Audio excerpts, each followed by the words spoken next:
make sure you follow us on Facebook, like and subscribe to our YouTube channel, and of course, hit the bell to activate notifications that will remind you when we're on. Please be sure to leave us a comment to let us know how we're doing. We'd love to hear from you.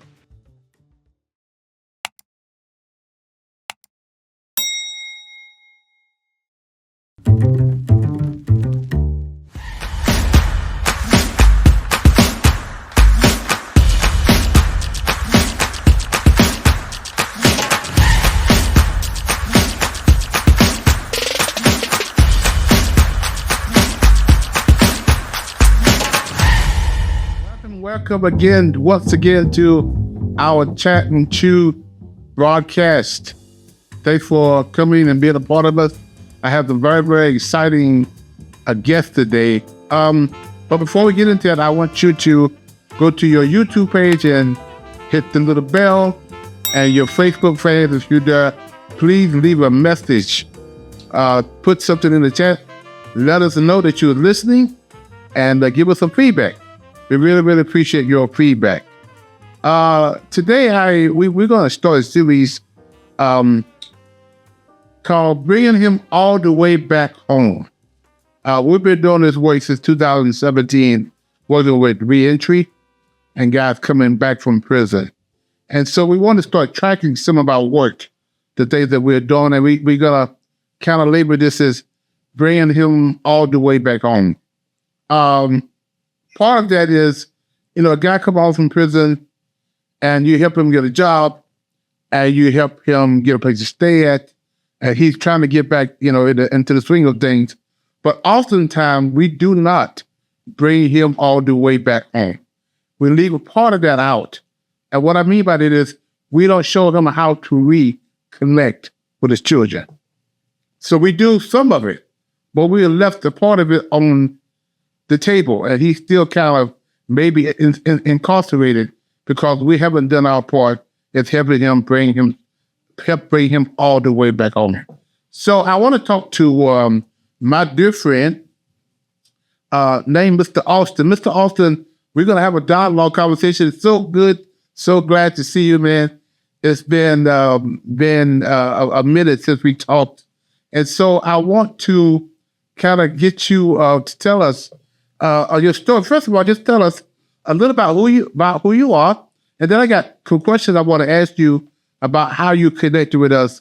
So first of all, tell us about who you are, where you are now, and tell us about your kids and anything about yourself you want to tell us. I know you got your beautiful wife that you just got married not too long ago. So just give us some catch us up. What's going on with you? Yes, Mr. Glad. It's definitely a honor to see you again. It's been definitely been some time. Well, I'm a 100% family man today. I was incarcerated and then got out and went to you guys, and then the direction to my life to where I'm at today. I work a full-time job. I'm fully immersed in my church, active in the men's ministry. I'm married. I have a 1-year-old daughter, Elizabeth. She's about to turn 1 year, May 8th.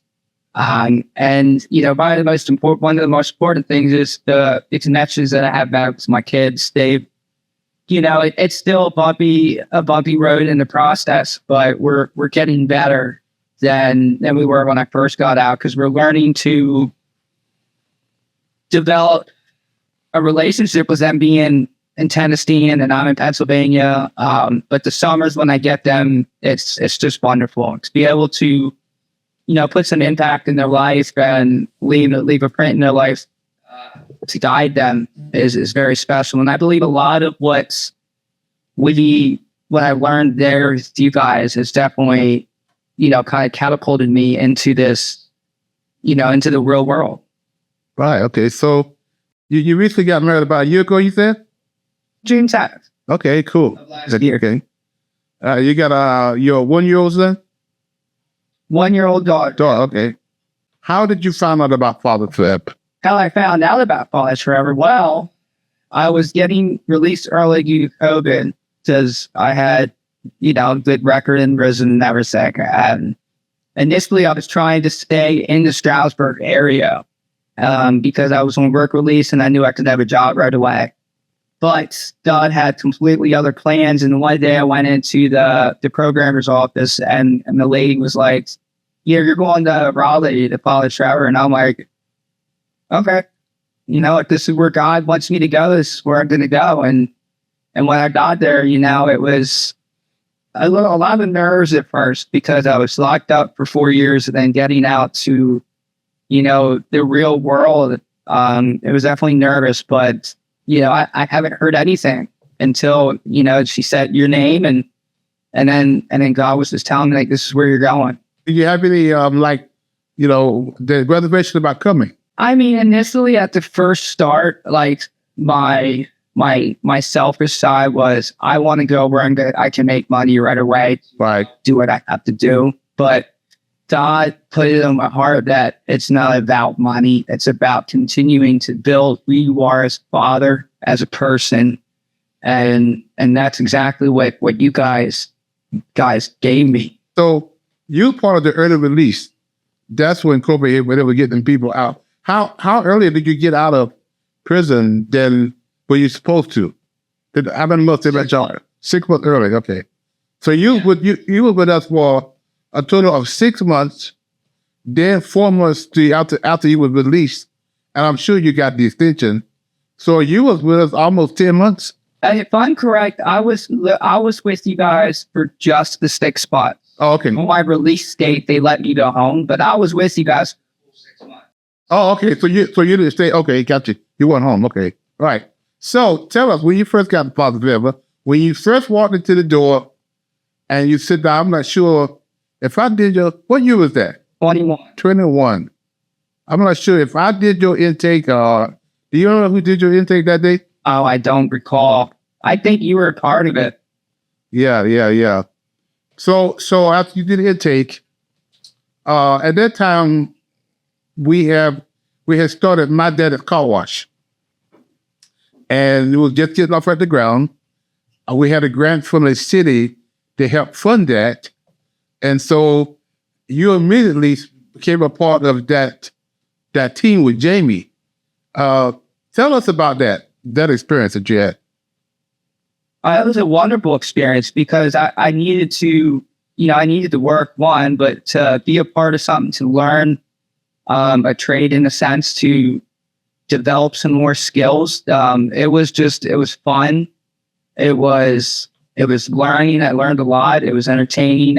Jamie's a great guy. He taught me a lot. And, a matter of fact, I carried what I learned from that 6 months on the My Daddy's detailing, that when I moved to Strasbourg, when I came home, for 3 years, I was a detail manager at a car dealership. Wow. And you learned the experience at Father's Day with My Daddy's Car Wash. That's right. Yeah. So my audience, I just wanted to kind of bring you up to speed with that. We started a 12-week training center for men who come out of prison and they wanted to do a trade.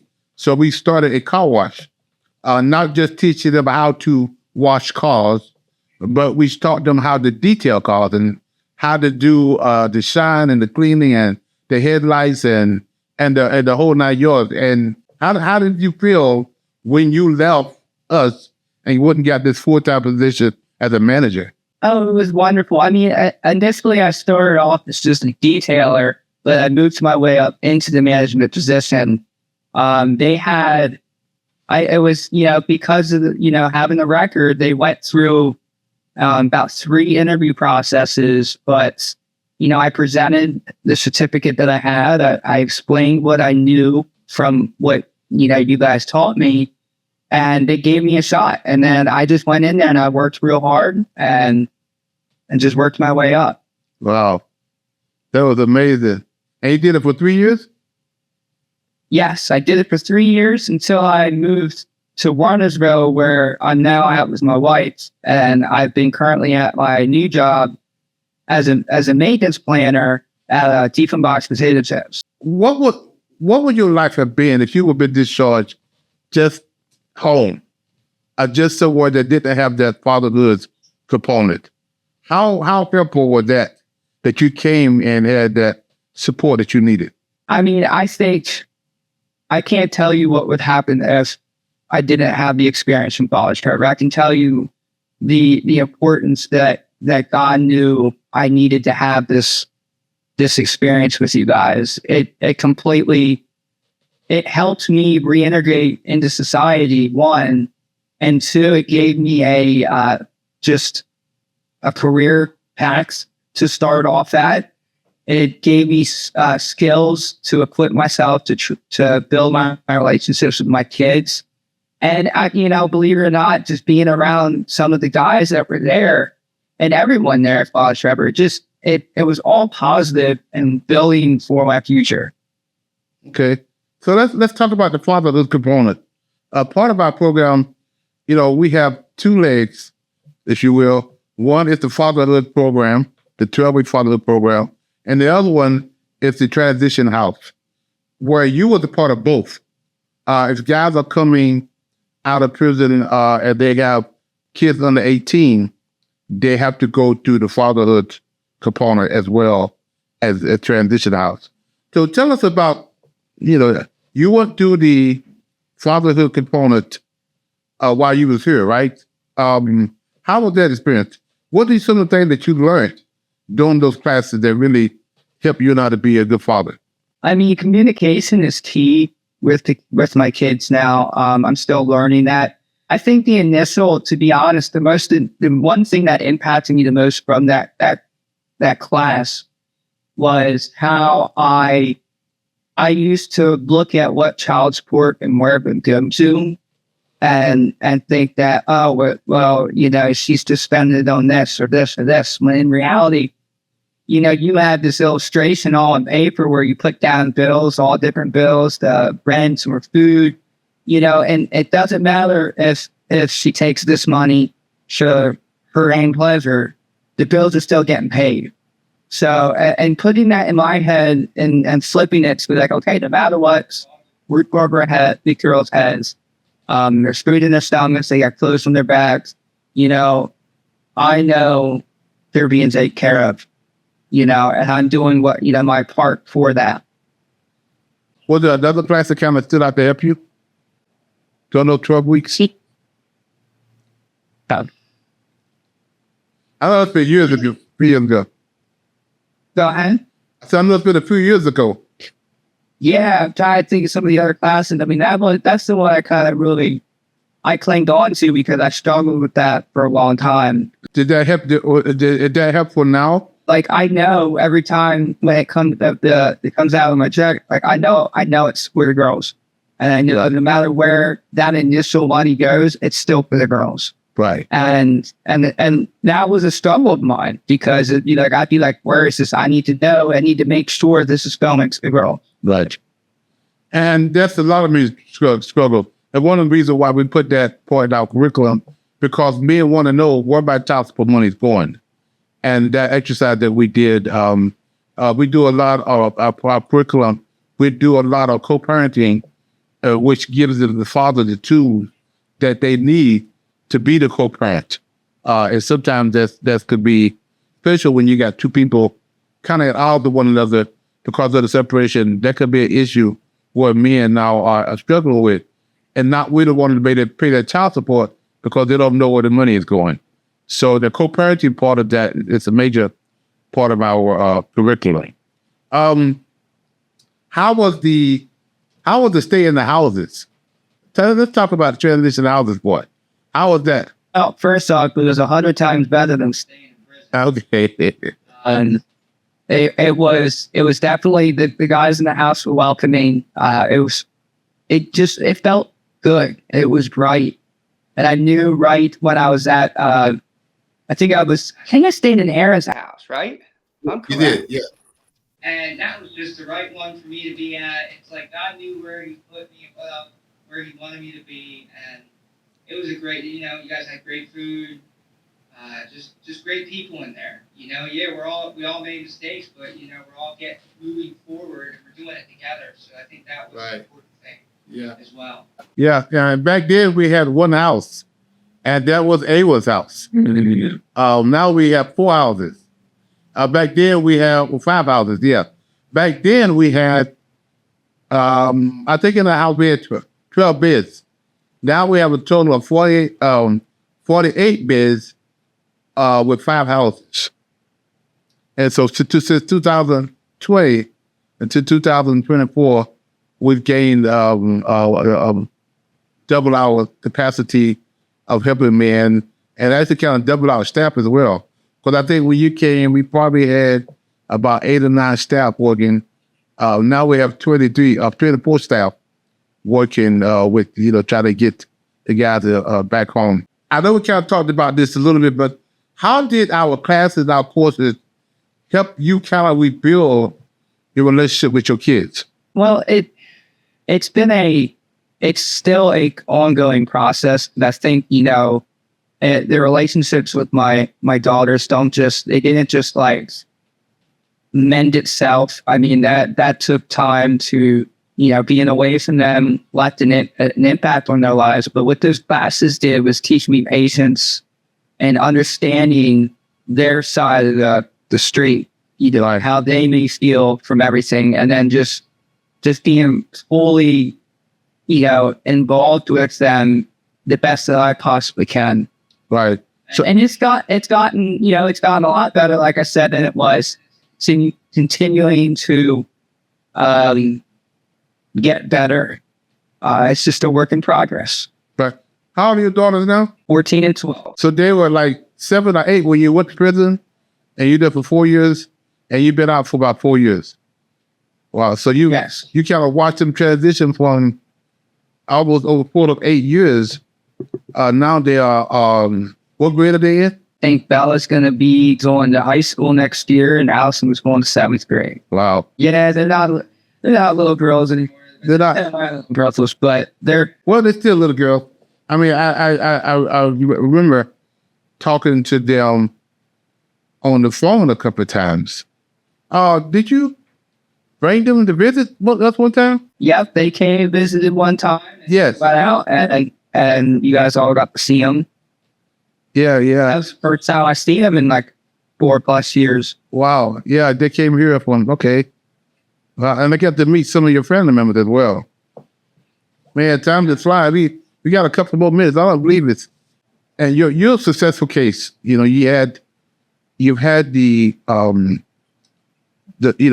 desire to do the right thing, and you've had a lot of coaching to us and to other family members and other people over the last 8 years to do a lot of things.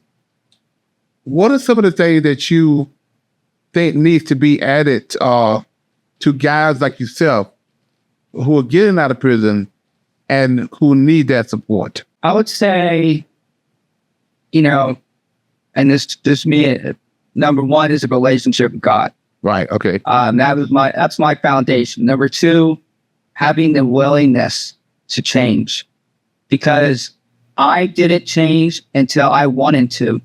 And then having that willingness to change catapulted me in that direction and changed everything. I was out, my story. I was submerged in drugs. So I went to prison for. I couldn't go like an hour or 2 without searching for something or wanting something or taking something.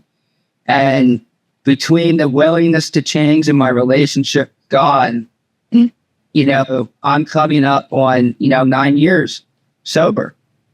And that's because I had that desire to finally let go of that life that I had. So I think that's the biggest thing. I think that with guys coming out of prison, you want to change. You want to change. Right. You really want it, you're going to do it. Yeah, what the and I'm sure we probably went over this with you as well. One of the things when we're talking to these guys, we talk about mistakes versus choices. And a lot of guys tell me, Mr. Glenn, I made a lot of mistakes. And I'd be like, okay, tell me some of the mistakes that you made. And someone's like, I got a DUI, or I got in a fight with my girlfriend, I beat my girlfriend up, I got domestic violence charge. And I said, was that a mistake or that a choice? And they said, it was a mistake. And I said, well, I beg the difference. And I would ask them, what is the difference between a mistake and a choice? And so a lot of times, there is a big difference between a mistake and a choice. They're not one and the same. A mistake is I accidentally stepped on your toe.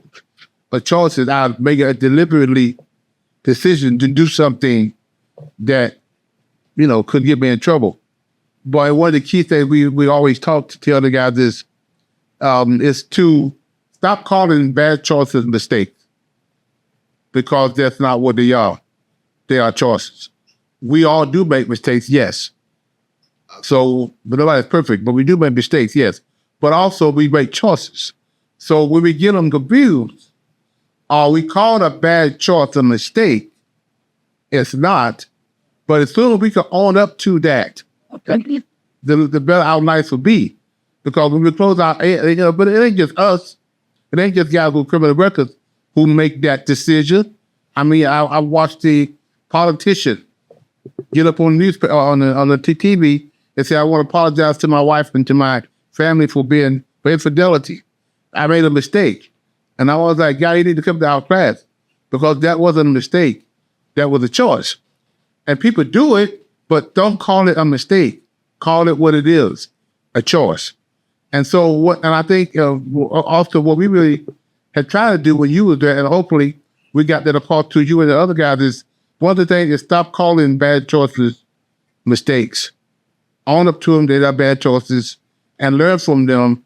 And I think when we all close our eyes to go to sleep at night, what we are, we can say, am I here because of my choices? Am I here because of my mistakes? And most of the time, it's probably there because of your choices. Again, we do all make mistakes, but a lot of times it's there because of our choices.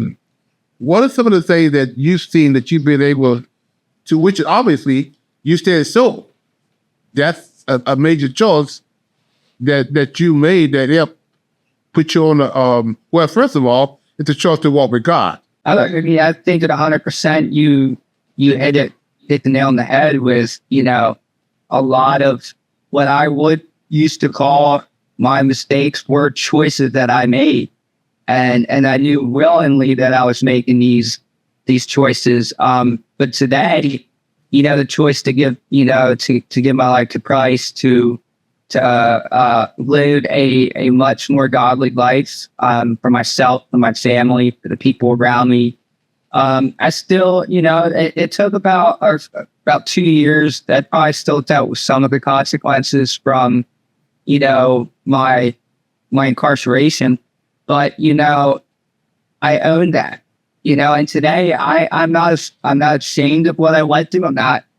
I love telling people where I've been and where God's brought me from, because that's a testimony of the Lord all in itself. And that's, to me, is the most important thing. Just following him, and he's just blessed my life completely today. I've never been in a position where I'm at in my life, ever. And I know it's because of him, and I know it's because of the people he's put in my path along my journey. And you guys made it and a huge, impactful, just imprint in my life that I'll forever be grateful for. A lot of guys come to our program, they don't make it. They end up getting, put out for whatever reason, not following the rules, not making curfews. But a lot of guys like yourself do go to the program, make a difference, and and it's amazing to see people's lives change. And we can't do it for you, but it's obviously that it's there as we bring the help to help guys, try to get back on track and try to do the things that they do for family. One of the main things we want to do is to give you, these guys, the connection. Again, the series of bringing them all the way back home is not just having them get jobs and help them get a place to stay at, but also connecting with their families. And I think this is one of the ones why we wanted to call you and talk to you about it, because we want people to understand, our audience, our supporters to understand that this is what we do. This is the result that we have with their support, with their contribution, when they join us as a partner.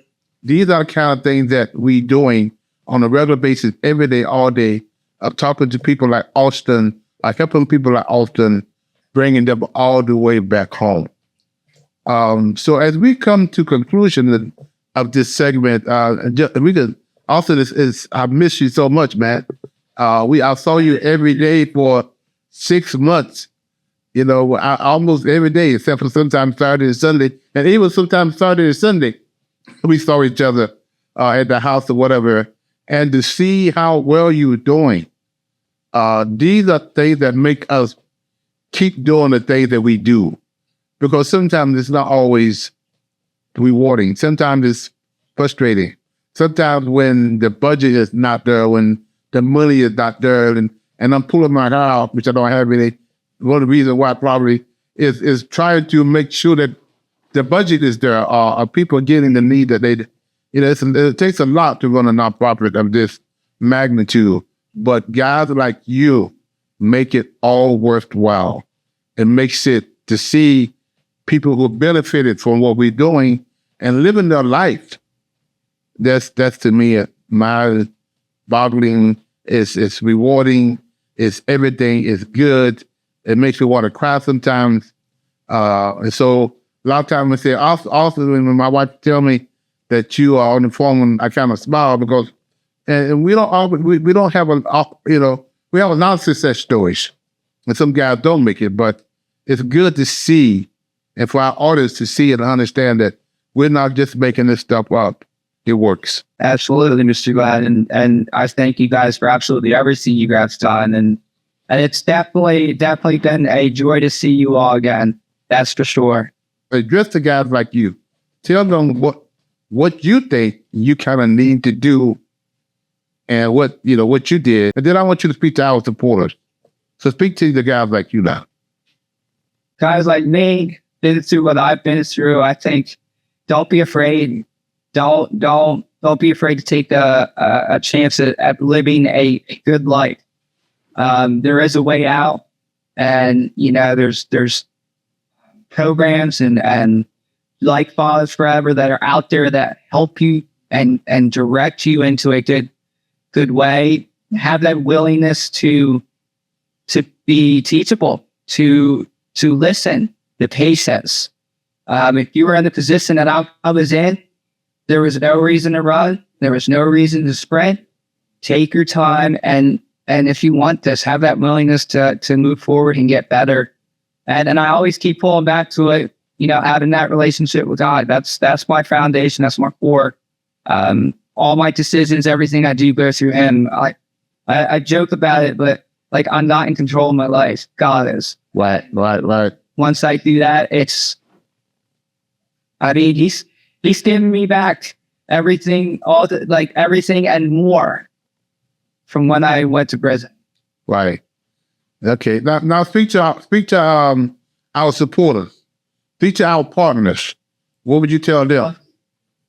To the partners and everything, thank you. I mean, your support is what's keeping things going, keeping the houses going, the programs going. It's such a powerful thing to see, and for someone coming out of prison to be able to go into the environment that you guys provide has just been, words can't express what that meant for me, what that did for me. Like I've said, it is a fundamental print in my life that will forever be it catapulted me back into society. It directed me, and it's I didn't pull it any other direction other than forward.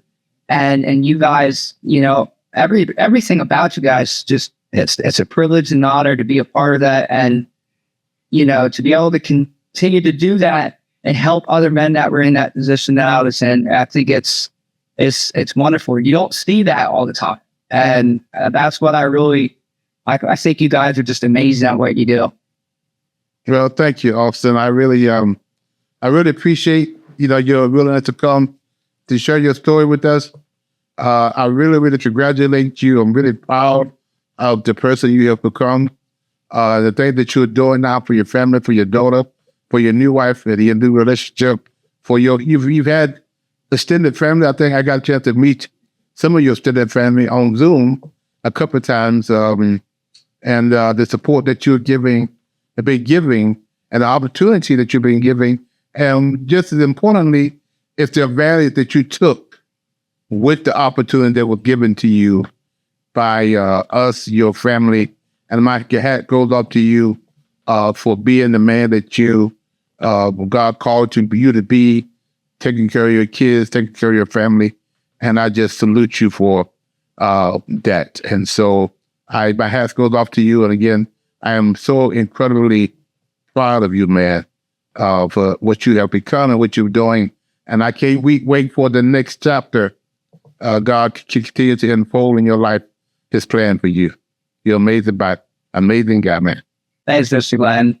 You're a big important person in my life, and I appreciate everything. I just want our audience to know that we are on a mission, and that is to bring the fathers all the way back home. Not just helping them find a place to stay at that's absolutely needed. Quick story: we had a guy that's just got here a few weeks ago. Got out of the program, trying to find a place to stay at. We worked tirelessly, thought we had a place secured, and at this morning, we found out that they rejected him because of his criminal record. Now he's still out there. We're going to work with him because finding a place to stay is challenging. It's definitely challenging, but that's just one part of it. And then finding employment, that's a major part of it because people don't always hire felons. So those two things are working against them. And the third component of sometimes that we leave out, it's a missing pieces. Again, we help them find jobs. We help them get employment. We help them find places to stay at, but we don't help them reconnect with their kids. So imagine having all three of those things. Can't find a job, having a place to stay at, and you cannot connect with your child. What is the likelihood of you going back to prison? It goes up. But suppose you found a job, you got a place to stay, and we help you connect you to your kids. What is the likelihood of you staying out of prison? That goes up.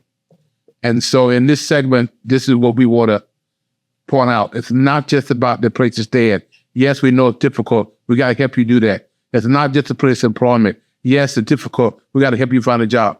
But it's also equally important as we help you reconnect with your children. And that's why this segment is called Bringing Them All the Way Back Home. And to our supporters, I'll say, this is what we do. This is how we do it. And we thank you for your support.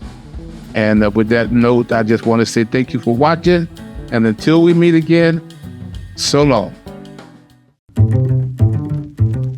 Take part in the Dads at a Distance initiative by giving a copy of I Am a Father Forever to a friend or family member, or host a reverse book signing at your business, church, or organization. You can also contribute by joining the Fathers Forever monthly donor membership program. By becoming a monthly donor, you're directly contributing to the success of Fathers Forever programs and the men we serve. Choose the level of support that's right for you and enjoy exclusive perks designed to connect you to our mission and impact. For more information about this or any other method of support, please visit our website at www.afatherforever.com/donate. Hello, everyone. This is Glen Warren, founder and executive director of Fathers Forever. I want to share an alarming reality with you. 627,000 fathers are incarcerated that have kids under 18.